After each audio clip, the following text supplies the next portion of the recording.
പക്ഷെ ലാസ്റ്റ് എക്സാമിന് 2 ദിവസം മുമ്പ് കൺഫർമേഷൻ വന്ന സമയത്ത് സിലബസ് മാറുന്നു. ഡേറ്റ് സമയത്ത് സിലബസ് മാറുന്നു.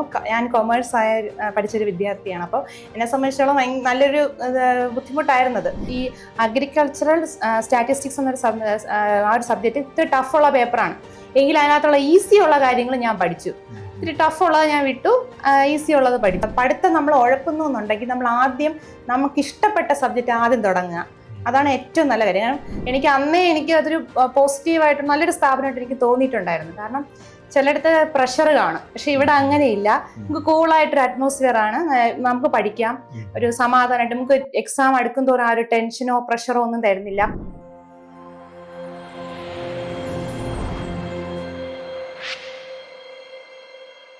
ഹായ്, ഇന്ന് നമ്മളോടൊപ്പം ഉള്ളത് ഐപ്ലസിന്റെ പ്രിയപ്പെട്ട ഉദ്യോഗാർത്ഥിയായിട്ടുള്ള കാരുണ്യയാണ്. തിരുവനന്തപുരം സ്വദേശിയായ Karunya research assistant Kerala state planning board വകുപ്പിലേക്ക് കേരള PSC നടത്തിയിട്ടുള്ള റിസർച്ച് അസിസ്റ്റന്റ് പരീക്ഷയിൽ മികച്ച റാങ്ക് നേടി ജോലിയിലേക്ക് പ്രവേശിക്കാനായിട്ട് പോവുകയാണ്. അപ്പോൾ കാരുണ്യയുടെ പ്രിപ്പറേഷൻ സ്ട്രാറ്റജികൾ എങ്ങനെയായിരുന്നു, ഒരു സർക്കാർ ജോലിയിലേക്ക് എങ്ങനെയാണ് കാരുണ്യ എത്തിച്ചേർന്നത് തുടങ്ങിയ കാര്യങ്ങളൊക്കെയാണ് നമ്മൾ ഈ വീഡിയോയിൽ കാരുണ്യ പങ്കുവയ്ക്കാൻ പോകുന്നത്. നമസ്കാരം, സ്വാഗതം കാരുണ്യ ഒന്ന് പരിചയപ്പെടുത്താമോ നമ്മുടെ പ്രിയപ്പെട്ട ഉദ്യോഗാർത്ഥികൾക്കായി? ഞാൻ തിരുവനന്തപുരം സ്വദേശിയാണ്. ഞാൻ MCOM ആണ് എൻ്റെ PG. ഞാൻ BCOM MCOM എല്ലാം ഡിസ്റ്റൻസ് ആയിട്ടും പ്രൈവറ്റ് ആയിട്ടൊക്കെയാണ് ഞാൻ എഴുതിയത്. ഞാൻ ആദ്യമായിട്ടാണ് ഈ എക്സാം PSC മുൻപ് എഴുതിയിട്ടുണ്ടെങ്കിലും ഫസ്റ്റ് ആയിട്ട് പ്രിപ്പയർ ചെയ്ത് എഴുതുന്ന എക്സാം ഇത് തന്നെയാണ് ആദ്യം. ഓക്കെ, അപ്പോ ആദ്യമായിട്ട് സീരിയസ് ആയിട്ടുള്ള പ്രിപ്പറേഷൻ ആദ്യമായിട്ട് ഈ പരീക്ഷയ്ക്കാണ് ആദ്യമായിട്ടാണ്. ആ ഒരു ഡെഡിക്കേറ്റഡ് ആയ എഫേർട്ട് ആദ്യം തന്നെ നമ്മൾ ഒരു സാധാരണ PSC പരീക്ഷകൾക്ക് വേണ്ടിയിട്ട് ആളുകൾ നമ്മുടെ അടുത്ത് പറയുമ്പോൾ കുറേ വർഷങ്ങൾ അതിനു വേണ്ടി പഠിക്കുന്നു, എന്നിട്ടാണ് ജോലി കിട്ടുന്നതെന്നൊക്കെ പറയുന്നുണ്ട്. അപ്പോൾ നമ്മൾ സീരിയസ് ആയിട്ട് ഡെഡിക്കേറ്റഡ് ആയിട്ട് പഠിക്കുകയാണെങ്കിൽ ഒരു പരീക്ഷ മതി നമുക്ക് ജോലി കിട്ടാൻ എന്നുള്ളതാണ് അതിന്റെ ഒരു എഫേർട്ട്. അപ്പോ കാരുണ്യയെ സംബന്ധിച്ച് എങ്ങനെയായിരുന്നു പ്രിപ്പറേഷൻ? നമുക്കറിയാം ഐപ്ലസിന്റെ കോച്ചിങ് ഉണ്ടായിരുന്നു. അപ്പോ എങ്ങനെ ഒരു PSC ഒരു പരീക്ഷയ്ക്ക് വേണ്ടിയിട്ടുള്ള കാരുണ്യയുടെ ഒരു പ്രിപ്പറേഷൻ ജേർണി എങ്ങനെയായിരുന്നു എന്ന് പറയാമോ?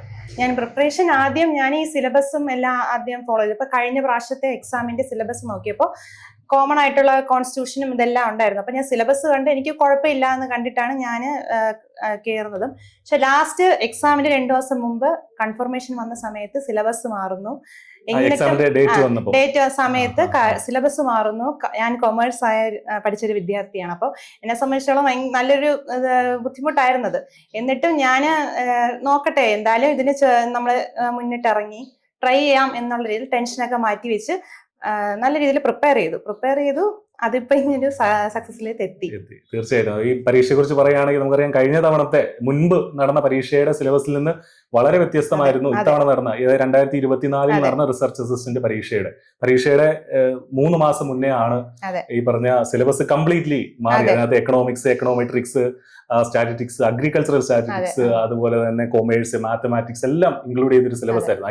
ഐപ്ലസിനെ സംബന്ധിച്ചും ഒരുപാട് ഉദ്യോഗാർത്ഥികൾ ഉണ്ടായിരുന്നു. അപ്പോൾ ഈ സിലബസ് പെട്ടെന്ന് മാറിയപ്പോൾ നമുക്കും ഒരുപാട് എഫേർട്ട് എടുക്കേണ്ടി വന്നു. ഈ പുതിയ ഫാക്കൽറ്റീസിനെ കണ്ടെത്തി ഇതുവരെ നമ്മുടെ ഇല്ലാത്ത, അതായത് നമുക്ക് ടച്ചില്ലാത്ത സബ്ജക്റ്റുകൾ പോലും ഇതിനകത്ത് കയറി വന്നു. അപ്പൊ അങ്ങനെ പുതിയ നല്ല ഫാക്കൽറ്റികളെ തന്നെ കണ്ടെത്തി നമുക്ക് ക്ലാസ് എടുക്കാൻ പറ്റി. അപ്പൊ ഐപ്ലസ് എങ്ങനെയായിരുന്നു ഈ ഒരു ജേർണിയിൽ കാരുണ്യയെ സഹായിച്ചത്?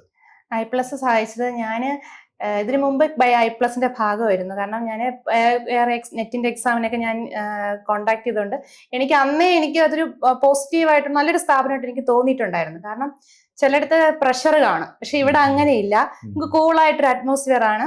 നമുക്ക് പഠിക്കാം, ഒരു സമാധാനമായിട്ട്. നമുക്ക് എക്സാം അടുക്കും തോറും ആ ഒരു ടെൻഷനോ പ്രഷറോ ഒന്നും തരുന്നില്ല. കൂളായിട്ടുള്ള ഒരു അറ്റ്മോസ്ഫിയർ ആണ്.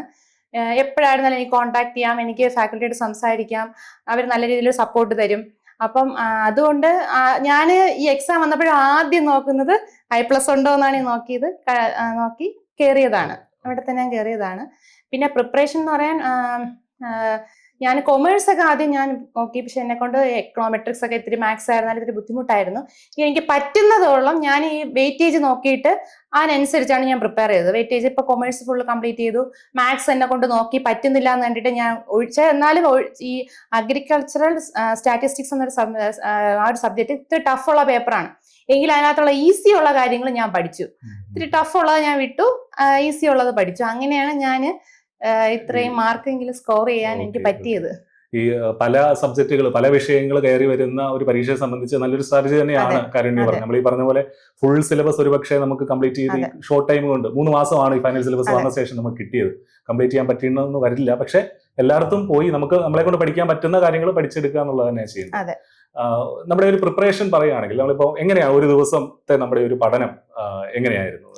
ഒരു ദിവസം ഞാൻ ഇങ്ങനെ എനിക്ക് കൃത്യമായിട്ടുള്ള ഒരു ടൈമിംഗ് എനിക്ക് ചിലപ്പോൾ പറ്റില്ല.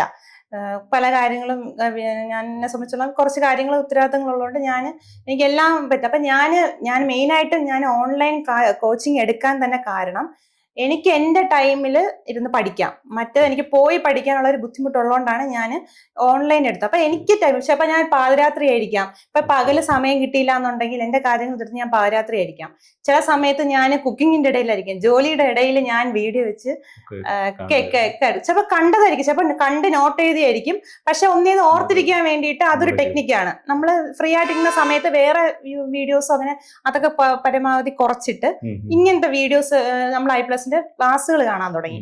അപ്പൊ കുറച്ചുകൂടെ ഓർമ്മയിൽ ഇരിക്കുന്നുണ്ടായിരുന്നു. അങ്ങനെയാണ് ഞാൻ അതായത് നമ്മുടെ റെഗുലർ ടൈമിൽ തന്നെ നമ്മൾ എന്ത് ചെയ്യുമ്പോഴും കുക്ക് ചെയ്യുകയാണെങ്കിൽ പോലും നമ്മൾ ഹെഡ്സെറ്റ് വെച്ചത് കേട്ട് പഠിക്കുക എന്നുള്ളത് തന്നെയാണ്. എന്താണെങ്കിലും വളരെ ഇൻസ്പയറിംഗ് ആയിട്ടുള്ള ജേണിയാണ്. ഈ പറഞ്ഞ പോലെ നമ്മുടെ ഫസ്റ്റ് പ്രിപ്പറേഷനിൽ തന്നെ, അല്ലെങ്കിൽ ആദ്യമായിട്ട് സീരിയസ് ആയിട്ട് നമ്മൾ പ്രിപ്പയർ ചെയ്ത ഒരു PSC പരീക്ഷയിൽ തന്നെ റാങ്ക് ലിസ്റ്റിൽ വന്ന് സപ്ലിമെന്ററി റാങ്ക് ലിസ്റ്റിൽ ഒന്നാമതെത്തി ഈ പറഞ്ഞ ജോലിയിലേക്ക്, അതും ഫസ്റ്റ് സെറ്റ് ഓഫ് അഡ്വൈസുകൾ വരുന്നതേ ഉള്ളൂ അല്ലെ.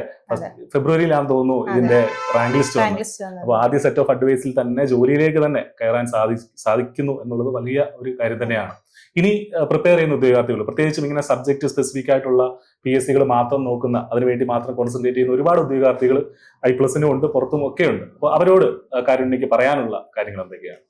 അവരോട് പറയാന്ന് വെച്ചാൽ നമ്മള് പ്രിപ്പയർ ചെയ്യുക. അതായത് നമ്മള് ഇപ്പൊ ഒന്ന് പ്രിപ്പയർ, എന്നെ സംബന്ധിച്ചിടത്തോളം ഈ ലാസ്റ്റ് നിമിഷത്തിൽ ഈ പറയുന്ന പോലെ സിലബസ് മാറിയോ അങ്ങനത്തെ പല ഇത് നെഗറ്റീവ് ആയിരുന്നു. നമുക്ക് എന്തെങ്കിലും ടെൻഷൻ, നമുക്ക് അസുഖം, ഹെൽത്ത് ഇഷ്യൂസ് എല്ലാം വരാം. പക്ഷെ അതൊന്നും നമ്മൾ നോക്കാം. നമ്മളപ്പോ കൊണ്ട് പറ്റുന്നത് നമ്മൾ ചെയ്യുക. നമ്മൾ പഠിക്കാൻ പറ്റുന്നത് നമ്മളെ മാക്സിമം നമ്മൾ എഫേർട്ട് എടുത്ത് പഠിക്കുക. കഴിവതും ഈ വേറെ നമ്മളെ ഇന്ററാക്ട് ചെയ്യുന്ന വീഡിയോസ്, മറ്റേ ഈ ഇതുണ്ടല്ലോ, അതൊക്കെ കുറച്ച് സമയത്തേക്ക് ഒന്ന് മാറ്റി വെച്ച് ലാസ്റ്റ് നിമിഷമെങ്കിലും മാക്സിമം ട്രൈ ചെയ്യുക. ചിലപ്പം പറ്റുന്നില്ല. ആദ്യം നമ്മൾ പഠിത്തം നമ്മൾ ഉഴക്കുന്നു എന്നുണ്ടെങ്കിൽ നമ്മൾ ആദ്യം നമുക്ക് ഇഷ്ടപ്പെട്ട സബ്ജക്റ്റ് ആദ്യം തുടങ്ങുക. അതാണ് ഏറ്റവും നല്ല കാര്യം. നമുക്ക് ഇഷ്ടമായി, നമുക്കിപ്പോ മാത്സ് ആയിരിക്കാം, ഇംഗ്ലീഷ് ആയിരിക്കാം, അല്ലെങ്കിൽ എന്തായിരിക്കാം, പക്ഷെ നമുക്ക് ഇഷ്ടപ്പെട്ട ഒരു സബ്ജക്റ്റ് അതിൽ കാണും, ഇൻട്രസ്റ്റിംഗ് ഉള്ളത് കാണും. ആദ്യം നമ്മൾ അത് തുടങ്ങുക. അത് തുടങ്ങുമ്പോൾ നമ്മൾ ബാക്കിയെ തന്നെ അതിലോട്ട് പഠിച്ചു വരും.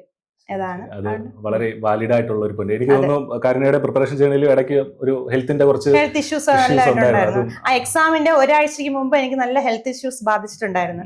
അപ്പൊ ആ സമയത്തൊക്കെ ബുദ്ധിമുട്ടുണ്ടായിരുന്നെങ്കിലും, ഒരുപാട് പ്രശ്നങ്ങളൊക്കെ വന്നെങ്കിലും ഞാനത് ഓവർകം ചെയ്യുകയും ചെയ്തു. ഞാനത് മാറ്റി, പിന്നെ അത് ആ ഒരു ടൈം ഞാൻ എങ്ങനെയെങ്കിലും അഡ്ജസ്റ്റ് ചെയ്ത് പ്രിപ്പയർ ചെയ്തു.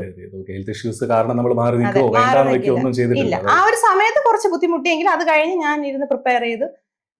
അതെ, എന്താണെങ്കിലും കൺസിസ്റ്റന്റ് ആയ എഫേർട്ട്, മുന്നിൽ എന്ത് പ്രതിസന്ധി ഉണ്ടെങ്കിലും, ഹെൽത്ത് ഇഷ്യൂസ് ആണെങ്കിലും എന്ത് പ്രതിസന്ധി ഉണ്ടെങ്കിലും അതിനെയൊക്കെ അതിജീവിച്ച് നമ്മളെ കൊണ്ട് പറ്റുന്ന രീതിയിൽ നമുക്ക് കിട്ടുന്ന സമയത്ത് മാക്സിമം എഫേർട്ട് ഇട്ട് പഠിച്ച് മുന്നോട്ട് പോയാൽ തീർച്ചയായിട്ടും നിങ്ങൾക്കും ജോലി നേടാൻ സാധിക്കും. അതും സർക്കാർ സർവീസിലേക്ക്, റിസർച്ച് അസിസ്റ്റന്റ് പോലെയുള്ള വളരെ പ്രസ്റ്റീജിയസ് ആയിട്ടുള്ള ഒരു പോസ്റ്റിലേക്കാണ് കാരുണ്യക്ക് നിയമനം ലഭിച്ചിട്ടുള്ളത്. അപ്പോൾ കാരുണ്യെ ഒരിക്കൽ കൂടി അഭിനന്ദനങ്ങൾ നേരുകയാണ്. ഇത് കണ്ടുകൊണ്ടിരിക്കുന്ന നിങ്ങൾക്കും ഇതൊരു ഇൻസ്പയറിംഗ് അല്ലെങ്കിൽ പ്രചോദനമായി തീരട്ടെ എന്ന് ആശംസിക്കുകയാണ്. All the best. Thank you.